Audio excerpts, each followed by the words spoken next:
आले. तर या परिस्थितीमध्ये बऱ्याच शेतकऱ्याच्या मनामध्ये हे राहते, प्रश्न राहते की बाबा कापूस ठेवावा का नाही. आता जर आपण मोठा अंतर घेतला असेल तर आपल्याला काही चिंता नाही. जसं आपल्या शेतामध्ये पानझड झाली झाली असेल तर त्या ठिकाणी जर खालून आपण युरिया जर दिला 1-2 बॅग, जसं की आपल्या शेतामध्ये 40, 50, 60 बोंड असेल तर 2 बॅग युरिया द्यायचा, 1 बॅग 10 द्यायचं. जास्त बोंड असेल तर युरियाचं प्रमाण आपल्याला अधिक द्यावं लागेल.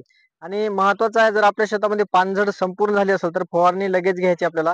त्यामध्ये आपण M45 घेऊ शकतो 30 ग्रॅम, ॲसिपेट 75% 30 ग्रॅम, मोनोसिल 40 ml आणि ॲसिटामास्प्राईट 15 ते 20 ग्रॅम, 100 ग्रॅम युरिया आपल्याला हे लवकरात लवकर घ्यायचं आहे.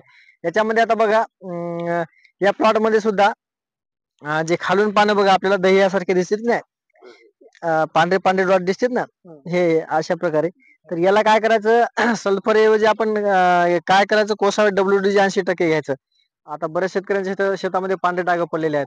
तर हे लवकर दही म्हणतो आपण त्याला. त्याला लवकरात लवकर काय करायचं, सल्फर WD 80% वालं 30 ग्रॅम घ्यायचं. हे अशा प्रकारचे पानं जर पडले असेल आपल्याला शेतात, आता कुठं कुठं आपल्याला दिसते की नाही असे, तर यासाठी लवकरात लवकर खत व्यवस्थापन करणं आणि फवारणी व्यवस्थापन करणं महत्वाचं आहे. M45 घ्यायचं. आणि जर पांढरे असेल अशा प्रकारे तर याला हे घ्यायचं, सल्फर घ्यायचं 80% वालं. आणि ॲसिपेट मोनो आणि ॲसिटामास्प्राईट याची आपल्याला फवारणी कंटिन्यू 4-4 दिवसाला घ्यायची.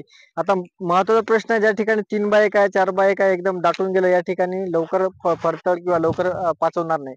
किंवा जर तुमचं अंतर मिळालं असेल आणि खालून पूर्ण प्लॉट खाली झाला असेल आणि त्या ठिकाणी जर अंतर मोठं असेल तर परत लागेल, पण अंतर जर पहिलेच कमी असेल, संपूर्ण दाटून गेलं असेल तर अशा ठिकाणी थोडं अवघड आहे. याच्यामध्ये प्रामुख्याने महत्वाचा विषय कसा आहे, हा फळफांद्याचा विषय आहे. जसं बघा, कोणत्याही झाडाला बघा हे फळफांदे किती आहेत, 3-3 बोट आहेत ना. तुमच्या शेतामध्ये किती येतात फळफांद्या? 4-6 बोटावर जाते ना. याचा अर्थ म्हणजे तुम्ही श्रीमंत शेतकरी आहे. आहे की नाही? कारण कारण 4 बोटावर 6 बोटावर गेलं म्हणजे ज्याच्याकडे शेतकऱ्याकडे पैसा जास्त आहे, त्या शेतकऱ्याच्या शेतामध्ये हे अंतर 5 आणि 6 बोटावर जाते. याचं कारण कसं, तुम्ही टॉनिक टाकता, तुम्ही वरखत टाकता, किंवा विद्राव्य खतं टाकता, अति खतं टाकता. जसं काकानं 2 बॅग टाकलं, तुम्ही 4 बॅग टाकता. म्हणजे याच्यापेक्षा नेऊन पुढे घालता समजा. नेऊन पुढे घातलं म्हणजे काय झालं, हे अंतर लांब पडलं. तुमच्या शेतामध्ये हे जवळ-जवळ 3-3 बोटं, 2-2 बोटं यायला पाहिजे. जेवढ्या जास्त फळफांद्या लावसाल तेवढं तुमचं उत्पादन अधिक होईल. महत्वाचं आहे की फळफांद्याचं गणित आहे. आता बघा, हे काठाचं झाड आहे. याला बोंड किती दिसायले? भरपूर दिसायले ना. आता याला काठाला बोंड भरपूर काऊन दिसायले? कारण काठाला शेतकऱ्यामध्ये असा समज आहे का काठाला हवा भरपूर भेटते, त्याच्यामुळे बोंड लागते. बरोबर आहे ना? मग या काठात त्या काठाला हवा कशी भेटायला पाहिजे, हा महत्वाचा विषय आहे की नाही. आता तुम्ही बघा, तिसरं झाड बघा, पहा मला. ते ते मेन झाड कोणतं आहे बघा, मेन झाड कोणतं आहे? ते खालचं आहे. त्याला उचला बरं, बोंड किती आहेत? हा. आणि ते ते वरची फळफांदी आहे, तिला किती बोंड आहेत? आहेत ना.